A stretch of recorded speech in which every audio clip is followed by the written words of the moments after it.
Bonjour à tous, moi c'est Pod. Hello. Aujourd'hui on va vous apprendre à cadrer une vidéo. Ouais, parce qu'on est super fort. Et ouais, c'est ça qui est cool. Donc on va vous parler des biotopes, le torrent, les mares sous couvert forestier et le saumâtre. Ouais, super. Mais bon. Pour le biotope ça va être plus complexe. Eh oui. Oui, je sais même pas pourquoi je dis ça. Pourquoi c'est plus complexe le biotope? Eh ben oui, le biotope ça va être plus complexe parce qu'en fait, quand on part sur une rivière, on parle pas de biotope généralement. On dit pas je fais un aquarium biotope parce qu'on aura recréé un aquarium rivière parce que les paramètres de la rivière finalement c'est ce qu'il y a de plus basique. Je prends l'exemple typique de poissons comme les Balithoridés par exemple, comme la Sewellia, ce qu'on appelle le pléco chinois, donc en fait c'est du gastromysone ou du pseudo-gastromysone. Ce sont des poissons qui vivent très en aval, c'est-à-dire au niveau des torrents montagneux.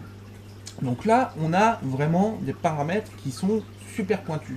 On a une eau qui est fortement brassée, qui est très pure, c'est-à-dire il n'y a pratiquement pas de déchets organiques. Par déchets organiques, j'entends nitrite, nitrate, tout ce qui va être d'origine organique, Pollution, qui peut polluer l'eau. On va avoir un brassage de fou, on va avoir une eau très douce. Alors quand on vous parle d'eau douce, c'est pas l'eau douce, c'est pas de l'eau de mer. L'eau douce, ça parle des minéraux qui sont dans l'eau. En fait, quand on a une eau qui est très peu minéralisée, c'est une eau très douce. Quand on a une eau qui est très calcaire, c'est une eau dure. Voilà, tout simplement. Rappelez-vous-en, parce que souvent on parle d'eau douce et ça peut porter à confusion. Mais fortement oxygénée, donc ça demande effectivement d'avoir un fort brassage.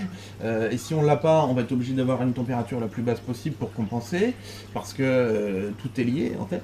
Tout est lié. Et donc, oui, et bah du coup, quand on veut maintenir ce genre de poisson, bah du coup on est obligé de faire un aquarium biotope parce que ça va être vraiment ciblé. De la même manière, si on prend des espèces qui vivent sous couvert forestier, Dans des eaux stagnantes, pratiquement dans des mares ou des flaques d'eau. Oui, avec un fond couvert de feuilles mortes, ça va être une eau très acide. Ah ouais, des poissons sous acide. Très peu oxygéné, vraiment là on est dans des paramètres extrêmes. Pour maintenir ces espèces-là, eh ben, c'est pareil, on n'aura pas beaucoup de latitude, on sera obligé de les maintenir dans un aquarium biotope. mais par contre du coup il y aura beaucoup de nitrate, choses comme ça, non? Parce que Oui, du ce coup sont des avec les poissons, déchets, ce sont des poissons qui seront qui beaucoup supportent moins les- sensibles, effectivement, qui seront beaucoup moins sensibles aux matières organiques. pour être plus poli, quand on parle de matière organique, on parle de merde! De la bonne grosse merde! Donc là, on pourra se permettre d'avoir une eau un peu plus chargée en nitrate, sans partir dans les excès, mais ou un peu moins bien filtrée. Ce seront des poissons qui sont beaucoup plus résistants au fait d'avoir une pollution organique que sur un poisson de torrent. Par exemple, beaucoup de branchage et un éclairage faible, c'est-à-dire très peu tamisé. Bon, tamisé combien?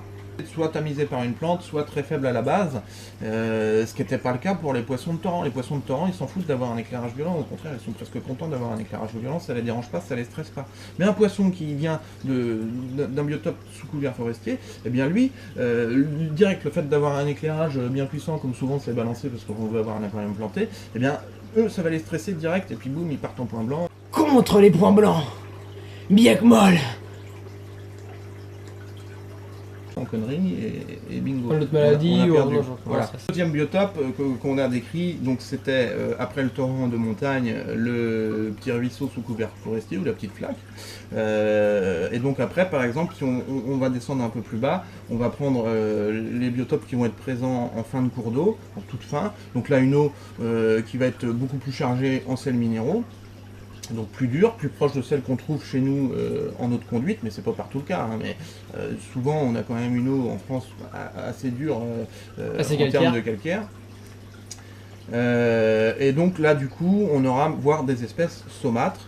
Et le biotope saumâtre par exemple qu'on rencontre pas assez souvent mais qui est fort intéressant, où on aura différents biotopes comme effectivement le biotope de mangrove, le biotope de fleuves, de canaux, de marais saumâtres, où donc là on aura pareil, par exemple si je prends le marais saumâtre, ben, on aura des poissons qui ne seront pas trop sensibles à l'éclairage, donc on pourra avoir un éclairage fort, ça ne les dérangera pas trop, bien souvent.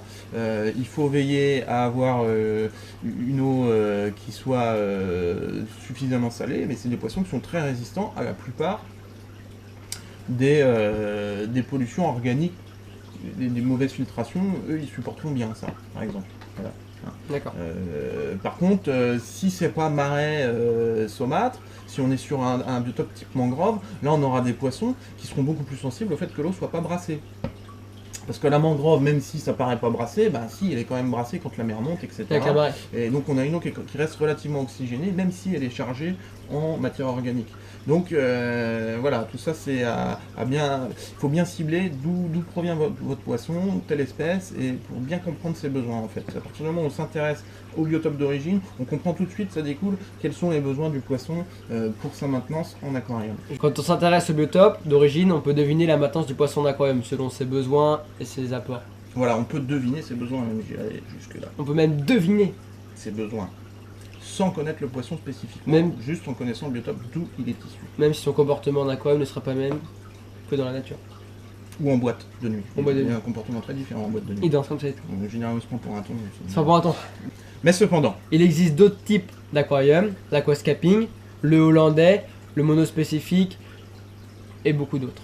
certainement qu'on oublie, mais on peut pas tout connaître. Hein. Après tout, voilà, nous ne sommes que de pauvres êtres humains. Exactement. Donc pour résumer nos 3 vidéos sur les différents types d'aquarium, le communautaire c'est plutôt, Pour la beauté, le régional c'est plutôt pour, la simplicité, et le biotope.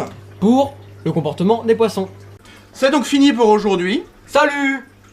C'est la merde. On a fait le tour donc des principaux différents types d'aquarium Le communautaire, le biotope, et le régional. exactement. Donc voilà, après on vous a dit il en existe bien sûr d'autres, mais voilà, on va pas s'étendre partout non plus, après c'est dégueulasse. Voilà pour aujourd'hui, merci d'avoir suivi cette deuxième partie de la vidéo. N'hésitez pas à liker nos vidéos sur YouTube. À dire ce que vous pensez en commentaire. Et donc on va vous dire à la prochaine, on va vous préparer une autre vidéo, on ne sait pas encore sur quoi. Si vous avez des idées, n'hésitez pas. Si vous avez des interrogations, n'hésitez pas. Donc normalement la qualité vidéo et sonore doit être meilleure. J'espère que cette vidéo vous aura plu et à la prochaine.